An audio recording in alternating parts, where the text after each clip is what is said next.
selon le chaos et du vent, laisse aux voyageurs de passage une singulière image, mêlée de bleu, de noir, de blanc, de soleil rose, de rouge sang. C'est-à-dire l'Inde qui est là, remonte. Mais du haut de tes montagnes, quand la colère te gagne, tu vomis des fleuries de sang que tu rejettes à l'océan. Et puis, tu redeviens sage. Tu t'endors dans tes nuages et de longues années durant, tu berces ton sommeil d'enfant. Donc avec l'activité volcanique, il y a des Tu as réuni dans ton cœur des gens de toutes les couleurs, comme un défi. Comme un défi, c'est chez nous. Ça va beaucoup aujourd'hui. Et on demande à Zot que ça zone nationale navigation. Et il y a l'adresse http www.maurice MCA très peuplement.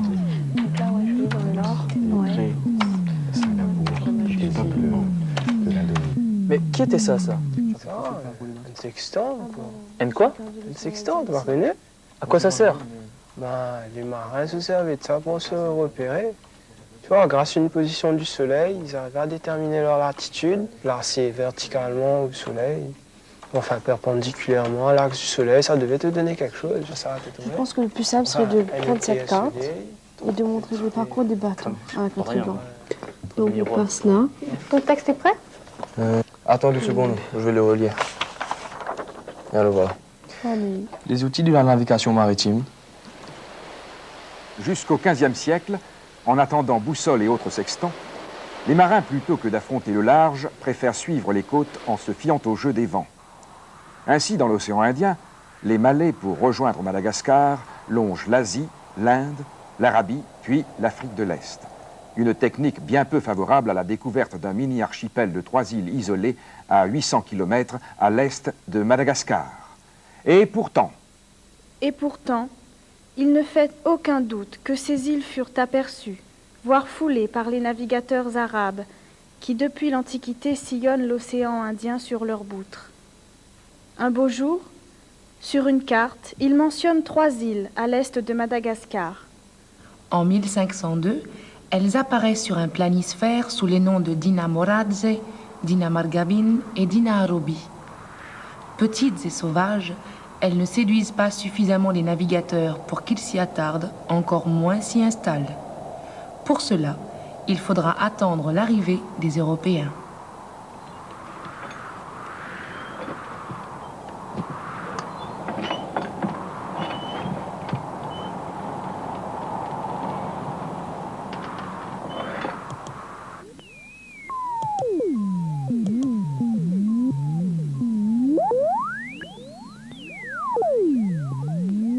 Au XVe siècle, les conquistadors portugais multiplient les expéditions. En 1498, peu de temps après les explorations de Christophe Colomb, Vasco de Gama parvient à franchir le cap de Bonne-Espérance, remonte par le canal du Mozambique et atteint Calicut. En 1500, Diego Diaz accoste à la future île Maurice. Dès 1520, Pedro Mascarenhas, qui commande les expéditions portugaises, redécouvre l'archipel et lui donne son nom, l'archipel des Mascareignes. Dès lors, les navigateurs s'enhardissent et passent régulièrement aux abords des 3 îles. Ils y font halte pour se ravitailler en eau et en vivres. Au passage, ils baptisent et rebaptisent ces terres du bout du monde. Ainsi, l'actuelle Réunion s'appellera tour à tour Sainte-Apolline, England's Forest, Pearl Island, Mascarin, Bourbon.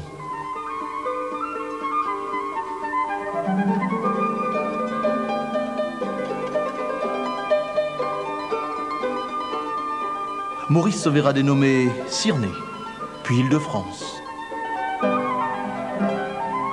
Rodrigue, elle, portera très tôt le nom de son découvreur, Diogo Rodrigues.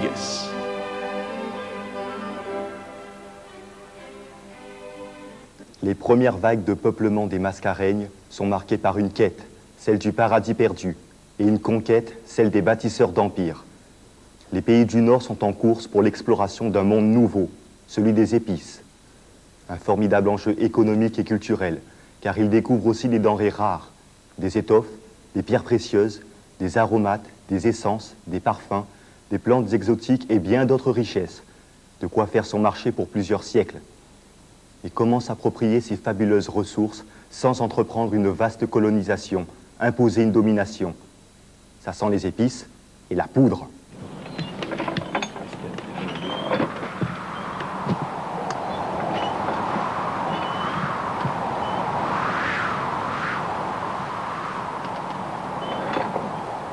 À l'heure des voiliers, la conquête des mers repose en grande partie sur l'endurance des hommes qui doivent naviguer pendant 6 à 8 mois. Dans les cales surchauffées des navires de bois, l'eau et les vivres se dégradent très vite et les marins tombent comme des mouches. Ces conditions extrêmes rendent les relâches absolument vitales, pour les hommes d'abord. Ceux qui ont échappé au scorbut et autres maladies font dans ces îles greniers à vivres de véritables cures de jouvence. Ils festoient hardiment, car les poissons pullulent dans les rivières et les lagons. Les oiseaux, confiants, affluent au moindre battement de main, et les tortues foisonnent sur terre et en mer. Quant aux bateaux, un bon carénage s'impose, car leurs coques, au fil des mois, se sont couvertes d'une épaisse couche de coquillages et d'algues qui freinent leur allure. En quelques semaines, tout l'équipage est sur pied. Les hommes retrouvent les forces et les navires la légèreté qui leur permettront de déjouer les pièges de l'océan Indien.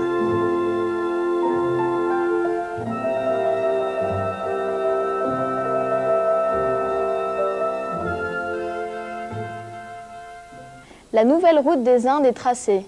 Toutes les grandes nations et compagnies commerciales européennes se lancent dans l'aventure, notamment les Anglais, les Français et les Hollandais.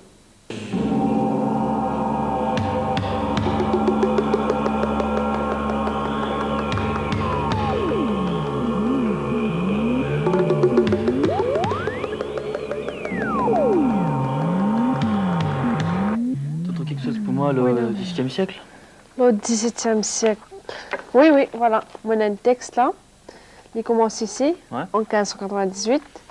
Alors ça te continue, les causes hollandais, Peter Boff, Cyclone, tout ça. On va toute une histoire. Il continue et il finit ici. Ok. Right? Donc, si tu as le 3, ça va te vite mental. Ouais, ça aime.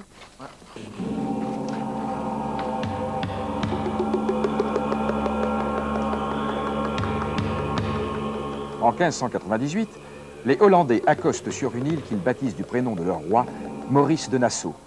C'est un de leurs mouillages préférés. Mais en 1615, la flotte de Pieterboth et sa riche cargaison sont balayés par un cyclone sur la côte est de l'île. Ils délaissent Maurice un temps, mais comme les Mascareignes sont désormais un relais incontournable sur l'échiquier commercial de l'océan Indien, les Hollandais y reviennent en 1638 et y installent une garnison. Leur objectif ? La colonisation agricole et surtout l'exploitation du bois d'ébène dont regorge la forêt naturelle de l'île. Par ailleurs, Maurice leur sert de base arrière pour développer à Madagascar un autre commerce très fructueux, celui des esclaves. 3 chantiers, 3 échecs.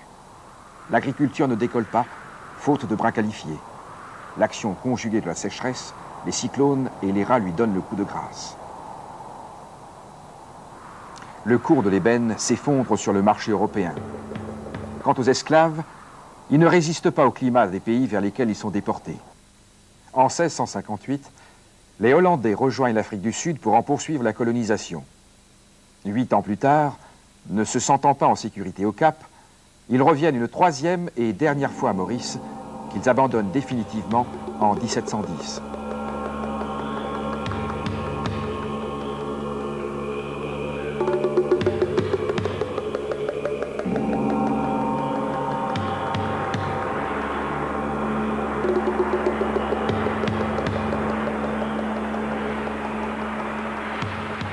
Le capitaine Goubert. Le capitaine Goubert débarque du Saint-Alexia. Débarque du Saint-Alexia. En 1638, le capitaine Goubert débarque du Saint-Alexia et prend possession de l'île Mascarin au nom du roi de France. En 1642 est créée la Compagnie des Indes orientales. Une expédition s'établit à Madagascar. En 1649 Étienne de Flacourt vient de Fort-Dauphin reprendre possession de l'île qu'il rebaptise Bourbon. La première mission de l'île, entre 1646 et 1657, est celle de terre d'exil pour mutins interdits de séjour à Madagascar. En 1663, 2 colons français de Fort-Dauphin se font déposer à Bourbon, accompagnés de 10 malgaches, dont 3 femmes. Celles-ci sont l'enjeu de querelles dont les malgaches sortent victorieux. Ils les emmènent alors vivre dans les bois et fondent ainsi une longue lignée qui fera beaucoup parler d'elle, les Marrons. En juillet 1665, 4 navires de la Compagnie française des Indes orientales, partis de Brest, jettent l'ancre dans la baie du Bon Ancrage. 1 mois plus tard, ils repartent pour Madagascar, laissant à terre 20 hommes. Ils resteront. Ainsi débute le peuplement de l'île. Didier, vous êtes là trouvé qui ça était le bon premier habitant de l'île? Les premiers résidents sont d'anciens colons de Madagascar, les rescapés des massacres de Fort-Dauphin, les nouveaux colons envoyés par la Compagnie des Indes orientales, mais aussi des aventuriers, des pirates, des hommes sans foi ni loi, des hommes hauts en couleur, tout à fait dignes de débuts héroïques. Et où ça ils sortent? Pour la plupart de France, plus précisément des provinces de l'Ouest, des terres pauvres qui fournissent matelots et engagés, plus ou moins volontaires.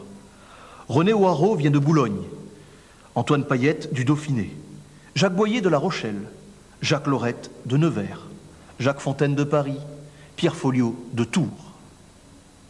De France donc, mais aussi des Antilles, des îles britanniques, des Pays-Bas, d'Allemagne, des Indes. Ils viennent de la vieille Europe, de l'Asie, sans doute de bien plus loin encore, et tous rêvent d'un nouvel Éden où les épices rares redonnent goût à la vie. Leur nouvelle vie se place sous le signe du métissage, flagrant dès les toutes premières générations. En effet, les Européennes étant rarement du voyage, ces hommes venus des 4 coins du globe vont choisir leurs femmes à Madagascar et en Inde. En 1674, le gouverneur de La Haye tente d'enrayer le métissage en interdisant aux Français d'épouser des négresses et aux Noirs de se marier avec des blanches. Mais peine perdue, bien évidemment. Bien évidemment. Vous connaissez combien il est? Bien sûr, attendez un instant, Madio. En 1689, l'île Bourbon compte 314 habitants, dont 212 blancs et 102 esclaves. 25 ans plus tard, en 1715, 538 blancs et 633 esclaves. C'est à cette date que la Compagnie des Indes décide de remplacer l'économie de subsistance par une économie de plantation. Elle impose aux colons la culture du café puis celle des épices.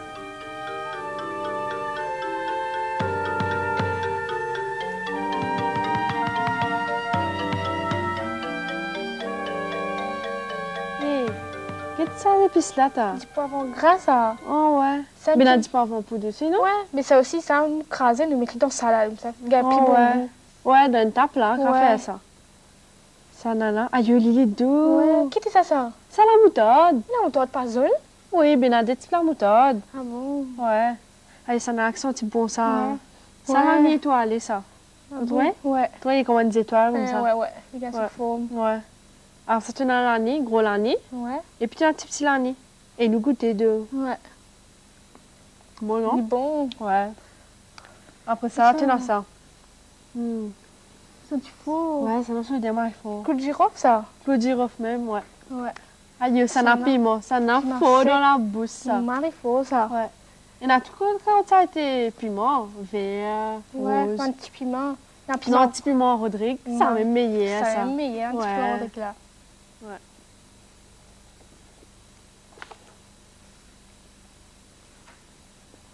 L'île Rodrigue, bien que ceinturée du récif, n'échappe pas à la première tentative de colonisation. En France, la révocation de l'édit de Nantes a donné l'idée au marquis Henri Duquesne, protestant et fils de l'amiral de Louis XIV, d'implanter une colonie de Huguenots dans l'une des Mascareignes, avec l'appui de la Compagnie hollandaise des Indes orientales. Il jette son dévolu sur Rodrigue, qui voit débarquer François le Gat et ses compagnons pour une mission de reconnaissance. Ils y séjournent 2 ans, de 1691 à 1693. mais le marquis ayant abandonné son projet, c'est en vain qu'ils attendent le gros de l'expédition. Une embarcation de fortune leur permettra finalement de regagner l'île Maurice. François Legas lui-même fait le récit de cette Robinsonade, décrivant par le menu la faune et la flore indigène. Il livre notamment un portrait très précis du fameux solitaire, ce gros oiseau inapte au vol comme le dodo mauricien.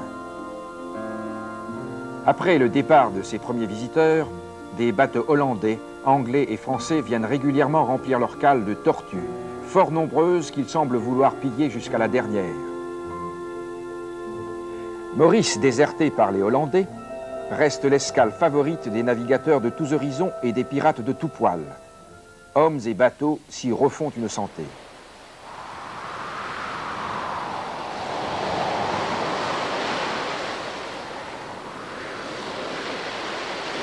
En 1715, la Compagnie française des Indes orientales, très présente dans l'océan Indien, prend possession de l'île. Guillaume d'Arcel la rebaptise officiellement Île-de-France. C'est le début d'une longue colonisation basée sur le développement commercial et agricole. Colonisation basée sur le développement, un LDP, commercial et agricole. Commercial, développement, pardon, commercial et agricole. Oh, c'est bon. C'est bon.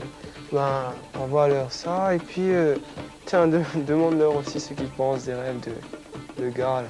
D'accord. Ok.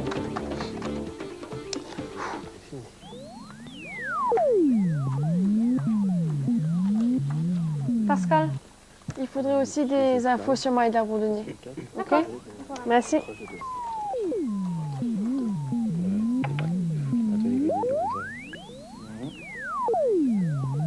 Vivien, écoute ça que le gars il dit sur l'île Rodrigue. Hein.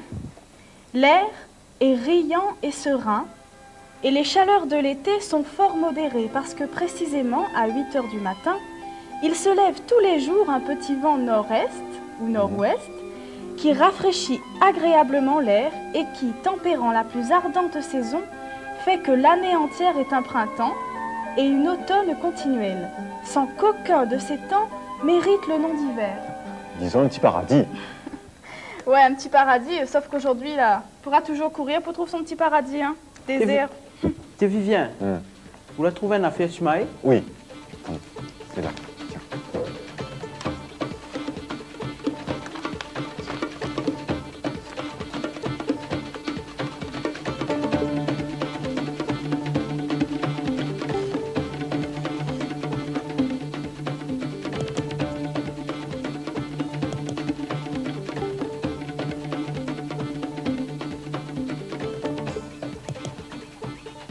Les Français mettent en place un développement complémentaire des deux îles. À partir de 1735, Mahé de la Bourdonnais, gouverneur des Mascareignes, décide de mettre l'accent sur l'agriculture dans l'île Bourbon pour en faire le grenier nourricier de l'Île-de-France, alors que celle-ci se verra assigner le rôle de tête de pont commercial et militaire. Le choix se discute. En ces temps où le commerce et la guerre se font par voie d'eau, l'Île-de-France a certes tout pour plaire. Des rivages hospitaliers, des ports naturels accueillants. Mais la vocation de Bourbon pour l'agriculture paraît beaucoup moins évidente. Les terres, montagneuses, sont soumises à une érosion permanente. Les difficultés de communication sont considérables. C'est pourtant Bourbon, la belle sauvage, qui entre dans la ronde productive obligée de la Compagnie des Indes avec l'étiquette « grenier à vivre ».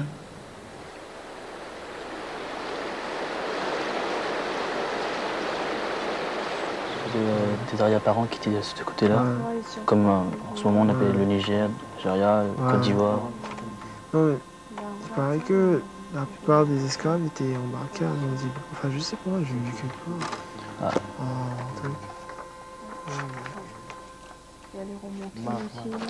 C'est bien ce que vous voulez? Ah oui, merci. Ouais. S'il te plaît, ça va bien. Merci. Ouais, des trucs sur Maïda Bourdonnier.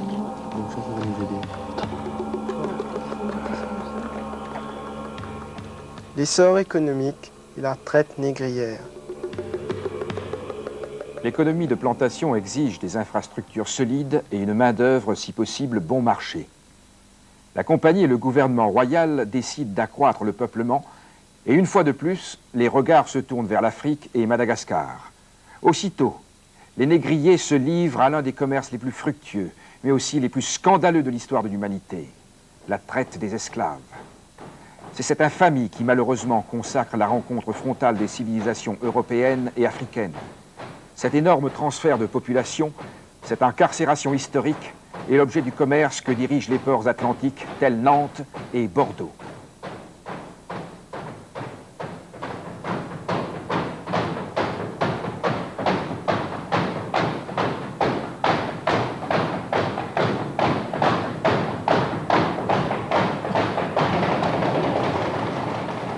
L'esclavage, cet apartheid qui durera 150 ans, s'appuie sur un principe révoltant et injustifiable. L'infériorisation de tous ceux qui ne sont pas blancs. Des milliers d'hommes et de femmes connaîtront l'horreur du voyage sans retour, enchaînés au fond de cales sordides.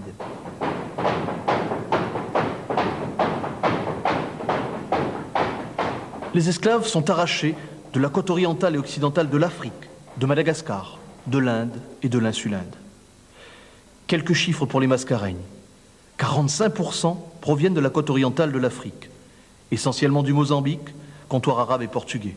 40% de Madagascar, 13% de l'Inde et 2% de l'Afrique de l'Ouest, Gorée et Ouida.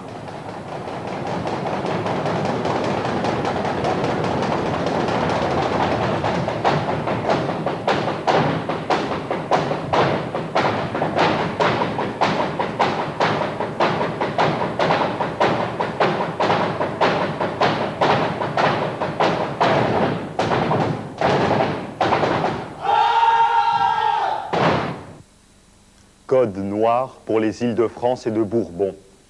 Article 1. Tous les esclaves qui seront dans les îles de Bourbon, de France et autres établissements voisins seront instruits dans la religion catholique. Article 5. Défendons à nos sujets blancs de l'un et l'autre sexe de contracter mariage avec les noirs, à peine de punition et d'amende arbitraire. Article 6. En ce qui concerne les mariages d'esclaves, le consentement du père et de la mère de l'esclave n'est pas nécessaire, mais celui du maître seulement. Article 8. Les enfants qui naîtront des mariages entre les esclaves seront esclaves et appartiendront au maître des femmes esclaves. Article 12. Défendons pareillement aux esclaves appartenant à différents maîtres de s'attrouper le jour ou la nuit sous prétexte de noces ou autre.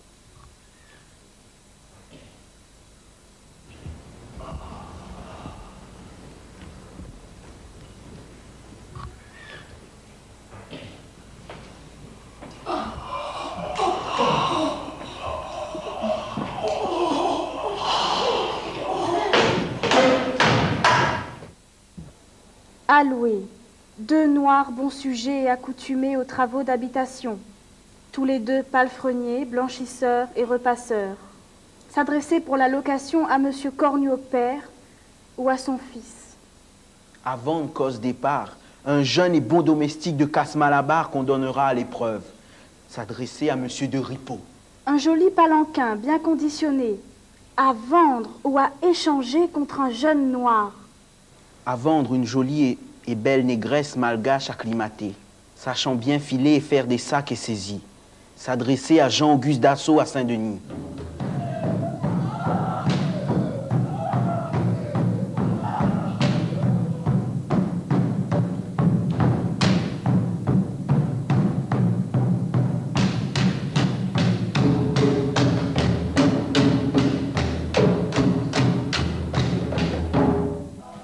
Les manœuvres dans les ateliers, dans les champs, sous la botte du commandeur, le rationnement alimentaire, les camps. On comprend aisément que pour échapper à cette condition inhumaine, les révoltes, sévèrement réprimées, ne furent pas rares.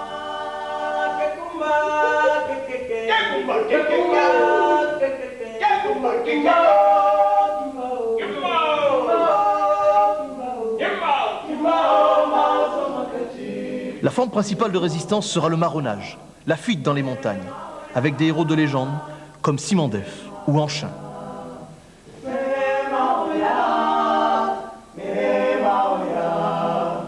À La Réunion, il est frappant de constater que sur la côte, les bourgades portent les noms des saints catholiques, alors que les hauts se signalent par des noms malgaches, comme Silaos, Mafat, Mahavel, Dimitil. Une sorte de guerre de 100 ans va opposer les marrons et les colons.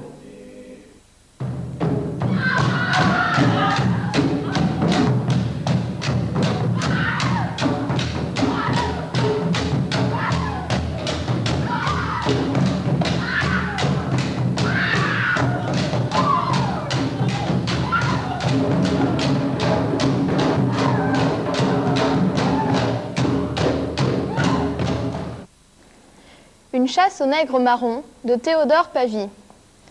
Tous ces esclaves, amaigris par la fatigue, réduits à se procurer au prix de 1000 dangers une nourriture souvent insuffisante, à errer dans les montagnes comme les bêtes malfaisantes qui craignent le fusil du chasseur, à se cacher dans les trous en attendant l'heure du pillage, tous ces esclaves échappés des 4 coins de l'île, après y avoir été jetés de 10 endroits différents de la côte d'Afrique, n'avaient pourtant qu'une pensée, et cette pensée leur donnait le courage de continuer cette misérable existence. Ils s'étaient affranchis du travail et se trouvaient heureux.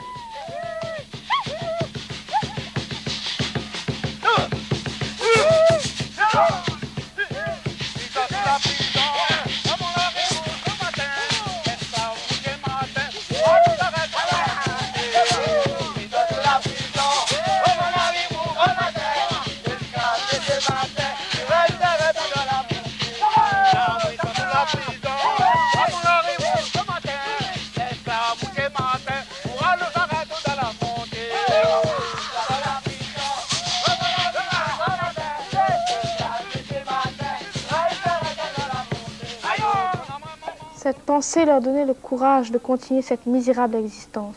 Ils s'étaient affranchis du travail et se trouvaient heureux.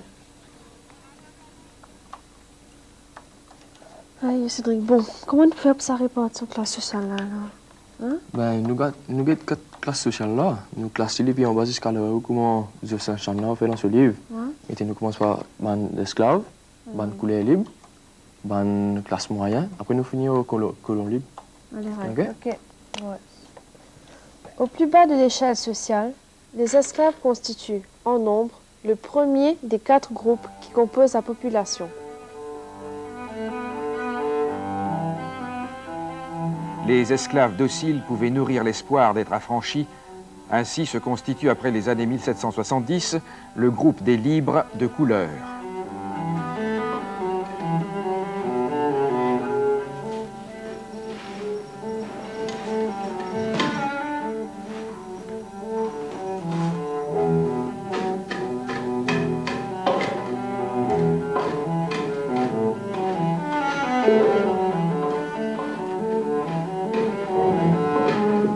Parmi eux, on trouve aussi les engagés de l'Inde ou d'autres régions d'Asie. En effet, la traite ne fournissant qu'une main-d'œuvre non qualifiée, les autorités font appel à des engagés spécialisés, des marins musulmans, les lascars et des artisans tamouls, qui résident notamment au camp des Malabars à Port-Louis. La classe moyenne regroupe des ouvriers engagés par la Compagnie des Indes, des particuliers et des soldats. Les liens du mariage fixent les hommes dans les îles. Le plus souvent, ils mènent une vie très rude sur de nouvelles terres à défricher. La classe des petits créoles, de conditions sociales modestes, est issue de ce groupe.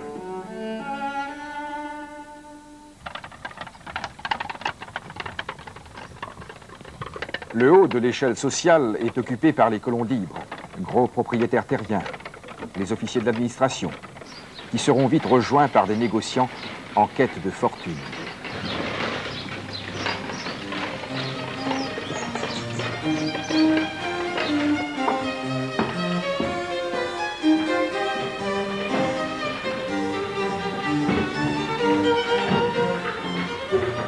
Pendant les premières décennies de la colonisation. Pendant les premières décennies de la colonisation, les Blancs sont confrontés au problème du déséquilibre homme-femme. Les femmes étant peu nombreuses, il n'est pas rare de voir des fillettes de 10-12 ans se faire courtiser et épouser. L'équilibre est assez vite rétabli chez les Blancs, ce qui n'est pas du tout le cas chez les esclaves, où la femme subit sans doute le sort le moins enviable. Outil de reproduction de la main-d'œuvre servile, elle peut espérer tout au plus se retrouver l'épouse d'un blanc pauvre ou la maîtresse d'un blanc riche, l'un n'excluant pas l'autre.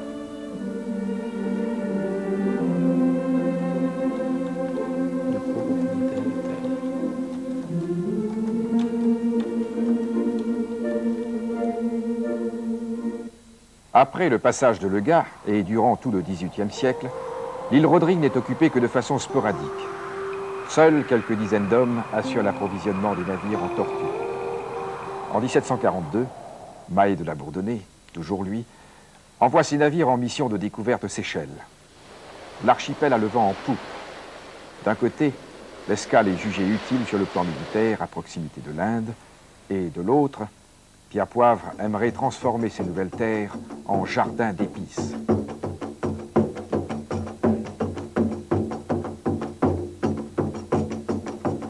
À la fin du XVIIIe siècle, se dessine peu à peu un nouvel ensemble géographique. Et les voyageurs commencent à écrire l'histoire des Mascareignes. Au carrefour des routes, celle des épices, du bois d'ébène, des esclaves, la route des exilés, des flibustiers, route des rêves les plus hardis, se croisent des peuples, des langues, des croyances, des cultures.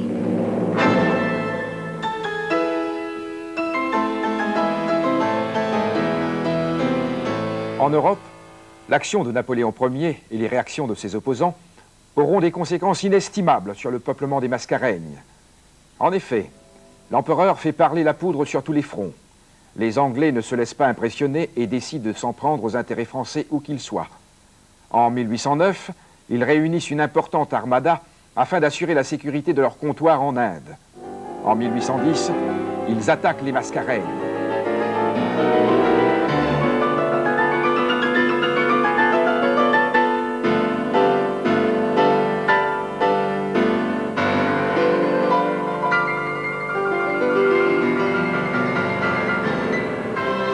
Les Français résistent à Grand-Port, mais finissent par capituler en décembre de la même année. Les Mascareignes deviennent terre anglaise et leurs habitants sujets de Sa Majesté. 4 ans plus tard, par le traité de Paris de 1814, confirmé par ceux de Vienne, l'Angleterre accepte de rendre à la France l'île de la Réunion, jugée sans valeur puisque sans port. Mais elle conserve en toute propriété et souveraineté l'île de France rebaptisée Maurice, Rodrigue et les Seychelles et les autres petites îles. La ruse de guerre est simple. Priver la France de points d'ancrage si jamais lui venait l'idée de reprendre pied en Inde, chasse gardée de l'Angleterre. La conquête anglaise divise les Mascareignes en 2 blocs politiques. La Réunion, libérée de la tutelle de l'Île-de-France, joue à fond la carte de l'industrie sucrière qui bénéficie déjà de la mécanisation et de la technologie de transformation. L'île Maurice poursuit la route tracée depuis le XVIIIe siècle et la canne, à l'origine simple culture d'appoint réservée à la production d'alcool, devient la principale richesse des Mascareignes. À nouveau se pose le problème de la main-d'œuvre, car en 1817, la traite des esclaves est abolie. Cela signifie que même si l'esclavage continue, il est désormais interdit d'acheter ou de vendre des hommes. Les navires négriers sont interceptés et confisqués, les capitaines sanctionnés. La traite, on s'en doute, ne cessera pas pour autant du jour au lendemain, mais elle diminue largement au point que les planteurs, toujours à la recherche de bras, décident finalement de recruter des engagés.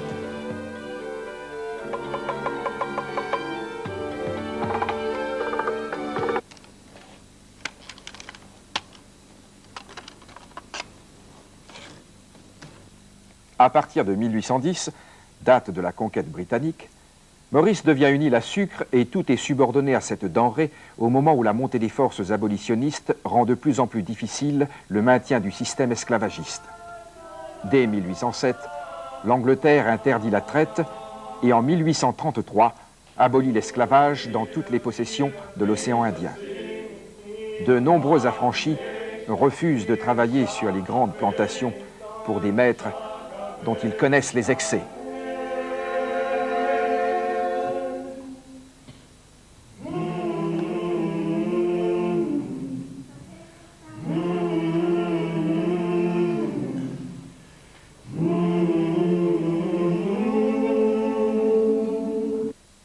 Dès 1825, plusieurs agences se constituent en vue de pratiquer le coolie trade, c'est-à-dire le commerce de la main-d'œuvre issue de l'Inde, formidable réservoir de bras volontaires. En 1829, on commence à tester le fameux indentured system, ou engagisme, qui consiste à importer des travailleurs recrutés sous contrat. À la fin du siècle, on compte 260 000 engagés indiens dans la colonie. Entre 1834 et 1910, c'est un total de 450 000 nouveaux venus qui ont débarqué avec femmes et enfants. La vague de peuplement s'est muée en raz de marée.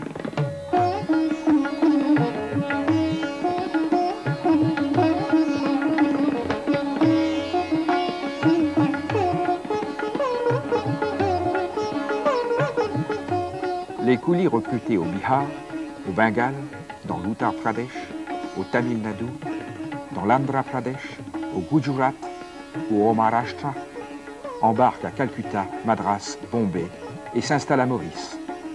Anciennement afro-malgache, l'île présente désormais un visage à forte prédominance asiatique.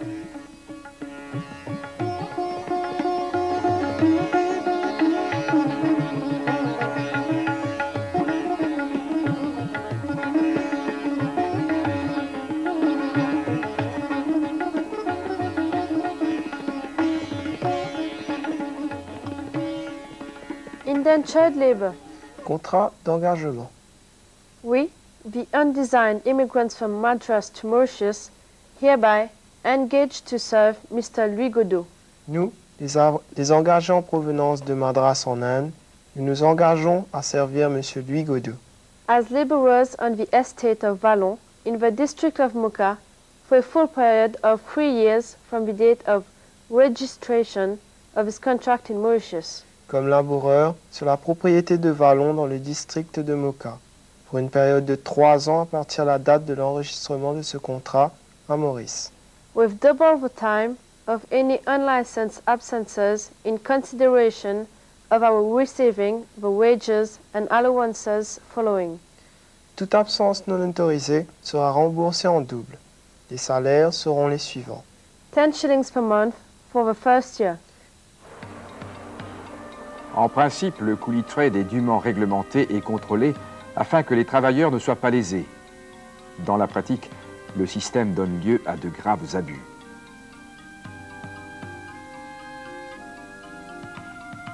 Les immigrants indiens ne sont pas tous désengagés. Certains commerçants gujaratis et tamouls viennent librement chercher fortune. C'est la même chose pour les marchands chinois. Ensemble, ils jetteront les bases d'un véritable essor économique.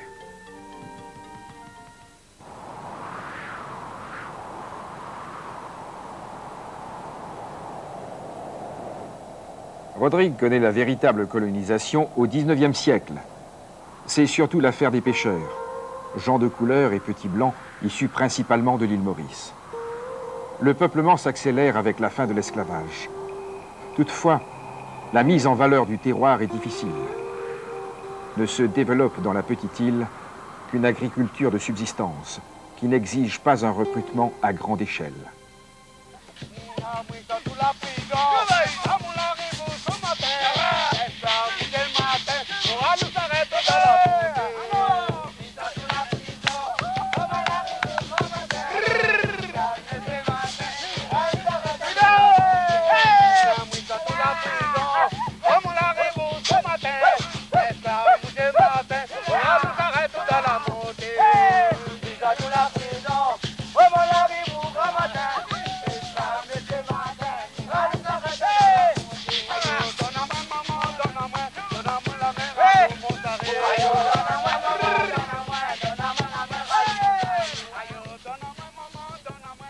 À La Réunion, l'abolition de l'esclavage est proclamée en 1848.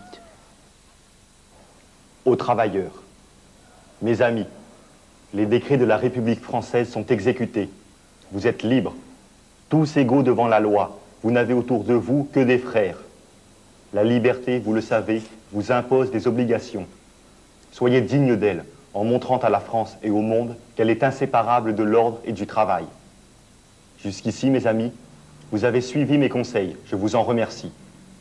Vous me prouverez que vous m'aimez en remplissant les devoirs que la société impose aux hommes libres. Ils seront doux et faciles pour vous. Rendre à Dieu ce qui lui appartient. Travailler en bons ouvriers, comme vos frères de France, pour élever vos familles. Voilà ce que la République vous demande par ma voix.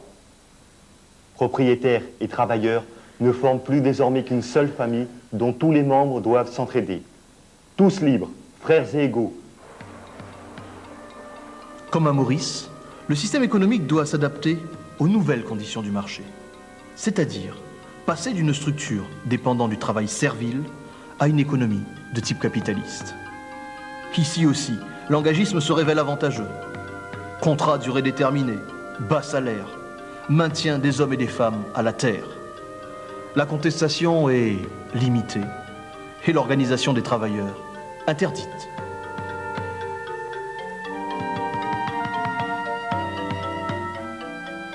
Des accords sont signés entre les pays concernés et une nouvelle vague de peuplement touche les Mascareignes. On se tourne d'abord vers Madagascar et l'Afrique, mais ce recrutement n'est qu'une traite déguisée. Cependant, les engagés africains, malgaches, comoriens, yéménites, chinois, tonkinois, qui souhaitent regagner leur pays à la fin du contrat, peuvent le faire. Ceux qui souhaitent rester sont les bienvenus, à condition de s'acquitter de la taxe de séjour. Beaucoup repartiront. Les regards se tournent vers l'Inde. D'abord, 21 000 engagés proviennent des comptoirs français de Pondichéry et de Carical. Puis, après 1860, par convention franco-anglaise, d'autres viendront de la côte de Coromandel et du Tamil Nadu. En moins de 40 ans, ce sont pas moins de 120 000 Indiens, en très grande majorité des hommes, qui sont engagés dans l'île. 3/4 repartiront à la fin de leur contrat.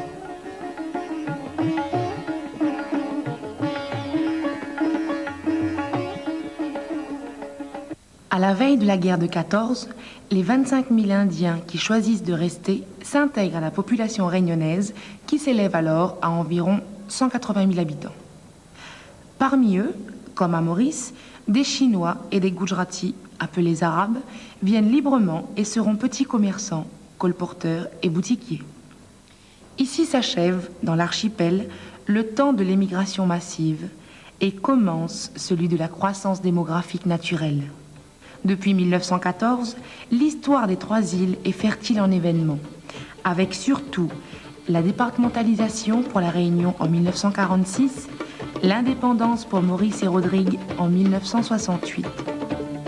Ces deux faits majeurs entraîneront aussi des mouvements de population, mais d'importance moindre que ceux des 2 siècles précédents.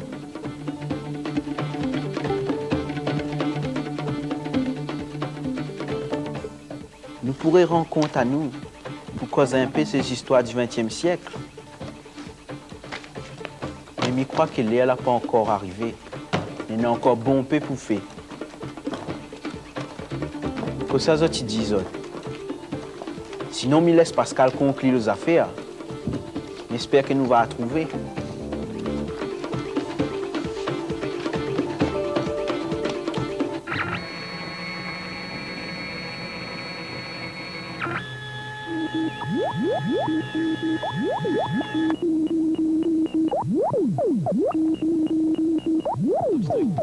Du matin, Michel Coutou passe Madame Coutou Lolili. Après du matin, que la santé casse le sommeil. Après du matin, Michel Coutou dit bon me la pose. Alors que la santé, couloulou coucou. Là les gars, s'ils sont pas contents. L'histoire du peuplement des Mascareignes n'a que 3 siècles. 12 à 15 générations tout au plus. C'est peu, très peu. C'est une histoire fort riche où, pendant longtemps, le manque de femmes favorisera le métissage. Aujourd'hui, l'archipel des Mascareignes est un arc-en-ciel d'ethnies, de couleurs, de croyances et de cultures. Venus de gré ou de force et conservant le souvenir de leurs racines, les hommes ont mêlé leurs mots et leur sang. Ce grand carrefour humain demeure l'héritage le plus précieux.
sur RFO2, samedi à 16h30.